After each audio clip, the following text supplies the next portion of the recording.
All right, welcome to Witchpolice Radio. I'm here with someone who has been on the show before, but it's been a while. And I know that you know, since the pandemic, I've been doing this podcast remotely. I've been talking to people via Zoom, and it has its kind of pros and cons. But last time I talked to you was when it was still in the before times, and we actually met in person and talked about what you were working on then in your band's jam space. But obviously, things have changed for everyone. You have new things you're working on.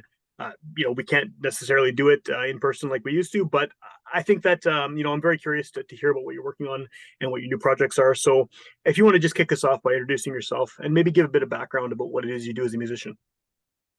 Hey guys, I'm Matt Pitre. I play guitar in the band Book of Ghosts, and I recently started a new rap project called Jerry Can, Awesome. and, and starting another rap project after that called Neighbours. And that's how I've been mainly occupying my time the last little bit. So Right on. Well, let's start with Book of Ghosts because that's what you were on the show about before. And I mean that record was released what maybe 3 years ago now. yeah, just over 3 years ago. So a good chunk of that time, the past 3 years has probably been taken up by pandemic and by all of the fun stuff that goes along with that. So I mean, as far as that band's concerned, what has that been like? Over the past few years, how active have you been? Have you been able to work on a lot of material to kind of follow up that record, or has it been difficult due to restrictions? Yeah, the last ever since the band was kind of formed, we played maybe 4 shows, 4 or 5 shows, and mainly just been writing. We got some working on 3 recordings right now, and then heading back into the studio in January, probably for another 3 songs as well. Cool, cool. And just to refresh my memory, and I guess maybe listeners' memory too, was that a project that started off as a recording project rather than a band that performed live? Yes, basically, just an idea I had of a few songs, and they just turned into a band. So Yeah, if I remember correctly, it was just a couple of you, right? And then it sort of developed more and more. And I remember I kept seeing pictures on your social media, and there'd be new members all the time, and it was like sort of fleshing out and becoming an actual band, which was kind of cool to see. yeah, it took some years, but most of my bandmates have turned out to they were already my best friends, so it was just kind of happened organically over time. Cool, cool. Well, how do you follow something like that up? And I mean, because it's a different situation. Now you have a band. Now you have kind of a solidified lineup rather than just a project that was kind of being worked on by a few of you. Does that affect how the songs are written for the new material you're doing, or how sort of things are put together? Yeah, I think it affects it positively. Um, it's nice getting to hear other people's opinions and riffs and ideas, and it's definitely a cool way to write a song with 4 or 5 guys. So Has that changed like sonically? Has that changed things in a notable way? Or I mean, because I feel like that was a hard project to kind of pin down what type of music it was. It obviously was heavy, but you had all kinds of. I mean, there was that one song with the sax in it that was really kind of very much out from the rest of the album, and it sounded really cool. And there was some like almost new metalish kind of things happening at times, and there was some rapping on it. There was singing, there was screaming. There was a lot of different kind of genres all melding together there. So has that expanded or anything? Since you have new voices coming in and new people giving their ideas. there's some songs off that record that we don't even play live. So I would say that just making songs with these guys now on a weekly basis, we kind of just formed into our own entity, I would have to say, and more of the rock, metal, and high energy. Okay, okay.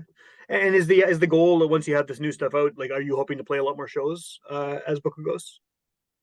To be honest, we probably won't play too many shows, maybe like 4 to 8 a year, I'm Okay, thinking. okay. Um, our second guitarist, Wagner, he tours a lot. He does some sound, so we're not afraid to play shows without him, and we do sometimes. But I think we bring our best show as a 5 piece, so the Sure. shows will be hard to so to speak. But that's not, I mean, that's not, I guess, entirely different from how things have been already with this band, right? I mean, people have seen you kind of sporadically here and there and heard Yeah, from you when you have the people and the time and everything to put something together. exactly. Yeah. So as far as the hip hop stuff, I mean that's kind of new. I think people who know you from the metal and from the heavy side of things, they may not be sort of familiar with how much of a role hip hop plays in what you do. So what's the background there? I mean, have you always been a rap fan? Has that always been something that's kind of been in the background? Yeah, I've probably been a rap fan forever, at least since I was 10, like the early days, but basically been rapping for 20 plus years, rapping and freestyling, writing songs, writing poetry and all that. And just finally now just kind of getting into this groove of just writing songs, recording songs, and just ready to put them out and stuff. So Okay. What was the reason for not doing that earlier? I mean, if you've been working on this for so long and you've been always kind of it's always been there, was it just like were you nervous about kind of bringing this persona of yourself out for other people to hear, or was it just you were busy with other stuff? I guess busy getting the band on track, that getting that band formed and solidified with the members that we have took some time and a lot of energy. But now that that's kind of rolling, I can kind of um, not refocus, but spend some more time on some other projects that I really enjoy. What I mean, just because hip hop is such I mean, it's like anything else, I guess, at this point in time. But it's such an umbrella genre where there's so many different sub styles and subgenres kind of underneath this large umbrella of what hip hop is, especially after all these years that it's developed and grown and changed. Where do you think you fit in? I mean, as a rapper, as someone making rap music, what are maybe some influences, or where would you sort of put yourself in the larger genre as a whole? A lot of influences, basically like everything, anything and everything. But where do I fit? Yeah. Um, Like, I mean, if you had to, if you, I know everyone hates labeling what it is they yeah. do, right? But if you had to put like some kind of a genre on it that goes deeper than, more specific than just hip hop. Um, I've been thinking about this recently, like where do I fit if I had to be in a subgenre of rap? Where am I going? Yeah. Positive rap, um, Canadian rap, um, definitely very interested in when people hear these songs. Definitely want to looking forward to the feedback and seeing where they put me. You know what I mean? Because Yeah. there's a lot of rock and bleeding through into the rap too, and just some cool beats and trying different things as always. So Are you producing this as well? co-producing, yes. Okay. Yeah. Okay. So, I mean, that's a totally different. I mean, obviously, you can play music. People have heard your bands. They know what you can do. But this is a totally different kind of tool set, right? To make hip hop beats than it is to play in a rock band, right? So, what was there a learning curve for that for you? I mean, I know it's something you've always been interested in as a listener, but was this something you were kind of tinkering with in the background as well for a long time? Been making beats forever, Yeah. all the way to the days of FL Studio, Fruity Okay. Loops, Yeah. Yeah. and using Cool Edit to record stuff. But yeah, that's going back now 20 years. Um, but nowadays, yeah, Pro Tools for the band stuff, Pro Tools for the usually the beat making as well, and usually just find myself creating some beats with my buddy JP at Broken Ground Productions, and we just click and they just come out. It's crazy. Cool. Cool. Yeah. Do you have a bunch of stuff that you've recorded over the years that's just kind of like never been released? Are you one of those guys who just like keeps making stuff and then just waits to have the kind of the final product or the one that you want to put out there? Yeah, I have a lot of hard drive storages and a lot of like just demo tracks from over the years that probably won't even ever make the cut, Yeah. but I'll never get rid of them because if I ever run into a wall, I guess I can always pull from them or take some ideas from those and use them. Yeah. Yeah. Well, and as far as the local music scene goes too, I mean, again, it's a different genre of music than the one that you're kind of most people associate you with. Do you have a sort of a plan for getting yourself into the local hip hop scene? I mean, whether you've already been involved in it or not, to date, but as I guess a new artist, not new, but new to the scene here, what is sort of your plan to roll yourself out and get yourself sort of known, I guess, in that community versus the one you're already known in? My plan is to release two songs right away. So two songs this month, including two music videos, one for each. Oh, cool, And already got some songs working on the next batch of songs. So probably be dropping some more in December and maybe some video along with those two. Got lots of collabs on the way as well. Do you have any kind of background in the local hip hop scene yet? Um, just I don't know if some people know me. I like to freestyle and stuff, so just Okay. nothing really professional out there. You know what I mean? This Yeah. is Well, where you're just this is just starting, right? This is just yeah, this well. is where I Yeah. take the next step. So Cool. Cool. You have two, and you said you have two rap projects. What can you tell me about the difference between the two, and what are those two projects? Jerry Can is that's me, Yeah. and that's just me doing my solo thing. I'll have some features and stuff and whatnot, and then we're gonna roll out the next project, which is Neighbors, and it's basically just me and my friends, me and my neighbors, just getting everybody involved and starting a little fun project there. You mentioned a little bit earlier about how some of the rock stuff is kind of bleeding into what you're doing with hip hop. Is that attitude wise, sonically, like what elements of that do you sort of hear coming into what you're doing now with these other two projects? Um, some of the beats now that I got these two songs out of the way, some of the beats that me and JP have been co-creating are starting to get heavier. Okay. So we're starting to add some more heavier guitars. The saxophone might even make its way back into some of these beats and stuff. And as far as neighbors go, I got some ideas. So we just haven't gone through any of those ideas yet. That project's kind of just laying low for a second. So Okay. So Jerry Can is the one that's kind of imminent and is going to be coming out shortly. yeah, we ready to go. So. Cool, cool. And with having those elements like the guitars and then the heaviness, is this something that you can foresee like being able to play live with live instruments, or is it strictly going to be just do over beats? Um, I've often thought about the live thing. I don't know. I guess that's a bridge I'll cross when we get to it. The band kind of comes first, Yeah, and this is just kind of fun. And if my drummer ever wanted to, I'm sure he'd be down if he ever wanted to play a little show and um, could even yeah, I'd rather do the full band thing rather than yeah. rap over a laptop or something. Well, it's a different kind of energy, right? And I mean, especially if you're already used to that energy Yeah. in your other band, right? So yeah, yeah. Do you are you planning on doing a lot of shows with this project as well, or is that I mean, and the reason I'm asking is because like because you have this background in the heavier side of things, is it something you can foresee being maybe you'd be on a bill with a bunch of heavy bands, or is it completely detached and separate from that?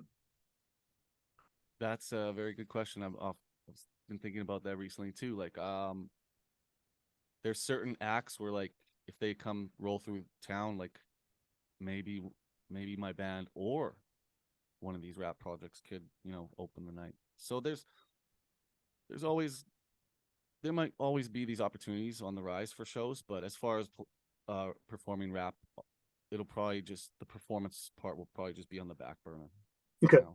just kind of like with Book of Ghosts, I guess at first, right, where you were just focusing on getting the recordings done, and then it developed into something bigger. Yeah, exactly. Yeah, that's cool.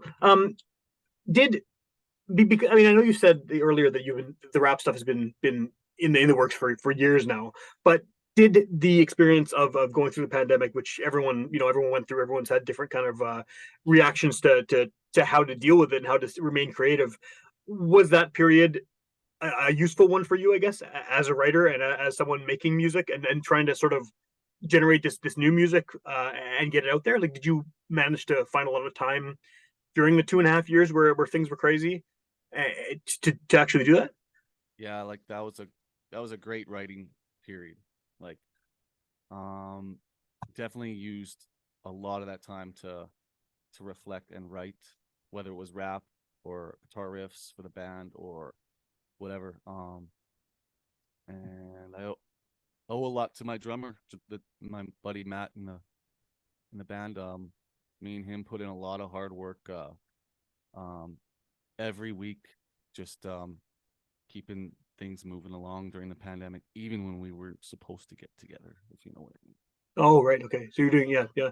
That's, I don't know if you want to admit that publicly, but yeah. No, I mean, well, that's not that part of it, but the idea of not being able to get together, as for a lot of bands, it just kind of was a killer during that time because, I mean, you can collaborate online, you can do things like this where you're talking via Zoom or sending files back and forth, but I mean, especially if you're used to playing live together in a room, I mean, that kind of got sucked out of a lot of people's. Just it wasn't possible, right? So did that? Do you have to change the way that you were writing? Like, did you guys do a lot of that kind of sending files back and forth stuff during that time?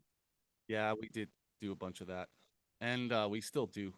Like lots of files, lots of riffs flying around the group chat and every day and stuff. So, but yeah, it was it.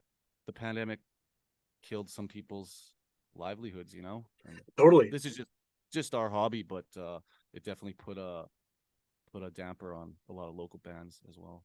Well, I guess, and it just being your hobby, it gives you an advantage in that, like, you don't have to rely on that Hmm. for for everything, right? So you can put it on the back burner, or you can do kind of slow ways of putting it together, or trying new options. But people who, yeah, when it was their full time job, it's I feel so bad for them. It's just it's rough.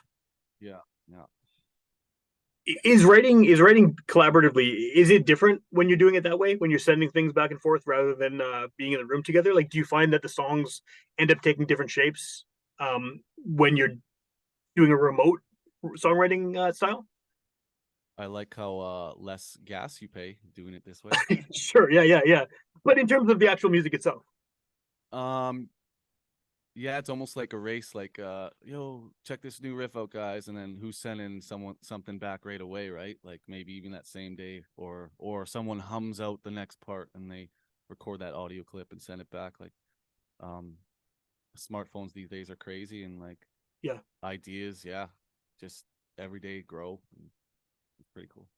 Does it does it feel more rushed, like, or does it give you more time? Because it I would assume it would give you more time to sort of think it out and plan it out because you're on your own, sort of adding your part or contributing. But then what you just said with it kind of being a race, it almost seems like it's the opposite. Like, Yeah, did the songwriting just in general, did it speed up, or was it yeah, what was it like? yeah, I think the songwriting definitely sped up. Um, like I said about Matt, like me and him, just we get along so good. Just basically bouncing tracks off each other every day or every couple of days. Yeah, His work ethic is insane, so it just kind of motivates me on the writing side, the guitar, or the melody, or the rhythm, just to have something ready, even if you don't think it's that great of an idea. Here, bounce it off him and see where it yeah. goes. And was he the original person you were working with on Book of Ghosts when it was just the early days too? He was one of the drummers on the first record. Right. Okay. Okay. Yeah, Well, right. Yeah. Yeah. You had multiple. You had a yeah, whole bunch of people on that record. three drummers. Yeah. Right. Right. And what was the reason for that? Like, was that just because those are the people available, or they suited the song better, or what was the? When I originally wanted to, well, when was originally trying to start a band, it was me and Derek Kroll, Okay. and so he landed on two songs on that record, and but nothing ever came of that project with him and someone else. Like we were looking for a bass player, another guitar player, but nothing ever really came of that with him. But I was very fortunate to have him on the record for two songs, Yeah. and Mark, he jumped on a song, and then Matt for three songs. So that's how that record kind of just came about with those three guys. Yeah. And those. And Matt, Sorry. Go ahead. Go ahead. Go ahead. and Matt, yeah, Matt. We know him from Bears with Technology, and I grew up with him, so he kind of just squeezed his way into this band, and now it's my favorite band ever. So Well, what I was going to say is maybe that might explain why it seems like it has so many different styles on that first record, because you are literally playing with different people on Mhm. different songs, right? So is it more cohesive now that you have the kind of the established 5-person unit? Yes, I would say it's more cohesive because there's some songs on that first record that are like you said, like over here, over there, Yeah. and then like I mentioned, we don't play a few of those songs even off the record just because it's old now and different people were involved and there's various reasons why, but the new stuff is the best stuff for sure. Well, yeah, you should hope so. That's Yeah, kind of yeah, what you want to. That's what you want to yeah. do for sure. Yeah, yeah, yeah. Does the So do you have do you have an idea of when this is actually going to be released? I mean, I know you said when you're going to be going to the studio and stuff with these, but do you have a tentative release date for when your actual finished? Is it an EP or does that count as an album? I Um, guess. these three songs that we're almost done. I'm sure we'll probably release something before Christmas. Yeah, yeah. So either all of them or at least something, one of them. There is a cover in there as well, so a cover and two originals. So Okay. Who's the you'll have to cover of see. it? Is that a surprise or is there a? Can you reveal who you're covering? Okay, I'll drop the band that we're covering. Lamb of God. Oh, cool. Okay, okay. That tracks. That seems like something that would make sense for you guys to cover for sure. Yeah, yeah. And then it's so like I guess one of the benefits of the way that music is consumed now is that you can do something like that where you can release a few songs here and there sort of leading up to a larger release. Has that sort of method worked well for you in the past? Just having been in bands that don't play a lot of shows and that are primarily recording projects.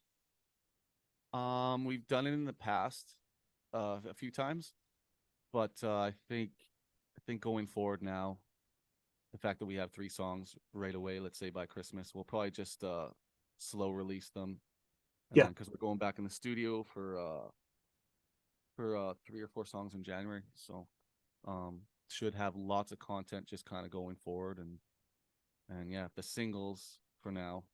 Whether Yeah. those all those tracks turn into a record or an EP, like we don't know yet, but Right. You're just kind of doing them as you do them and then see what yeah, comes from there. Yeah. yeah, probably get a few music videos in there along the way, so lots of content coming. Are those done in house? Like, do you guys make those videos yourselves? Yeah, yeah. Shout out to my buddy Dylan at Nascency Productions. He's been helping me out with some rap videos, so those will be coming soon. Cool. Is there? I mean, at this point, I guess you probably don't know, but is there a priority of the projects? I mean, you have all this stuff on the go.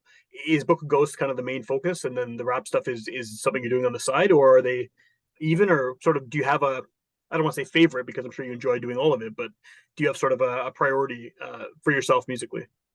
No, I mean, like, I love performing with the band. That'll Yeah. always come first. Like those performances, I love live music. But as far as releases, nothing really takes first. Just go with the flow kind of deal. Is it different writing wise? I mean, obviously it sounds different the projects, but when you're writing a song, I mean, are you I kind of get the impression that when you're writing for the band, you're heavily focused on the riffs, whereas I would assume for the rap stuff, it's way more lyrically focused. Is that accurate? Depends how each song starts. Like some songs might start off with making the beat, Okay, yeah, and then like, and usually guitar, um, start with the riff, then comes the drums, and then comes the lyric content and whatnot. But some songs start with the lyrics. Like I don't know, like I'll have something written down, and I'll the instrumentation will come second or third, so to speak. okay. And at this point, I mean, obviously the one record's out already. The Book of Ghosts record has been out for a couple few years now, and you got new stuff coming. You'll be releasing singles. You'll be releasing music with the rap project. What's the best way to sort of find all of this online at the moment? Book of Ghosts is all over the internet, Facebook and Instagram, and we've got a YouTube channel. This week I'll be launching the Jerry Can YouTube channel, Instagram, and Facebook pages, and Neighbours. That'll shortly follow after that. So the rollout starts this week. So Awesome, awesome. And then as far as finding the stuff online, I mean, I assume Book of Ghosts is available pretty much wherever people get their music these days. yep, you can get our physical CD at all Sunrise record stores in Winnipeg and Vancouver. And yeah, we're all over the streaming services there, and so will Jerry Can very soon. So Winnipeg and Vancouver. How'd you get them in Vancouver? I've seen them in the uh Winnipeg stores, but yeah, I think there's 2 stores in Vancouver that we are at. Just sent them some CDs. They're pretty cool to work with Sunrise. So. very cool. Awesome.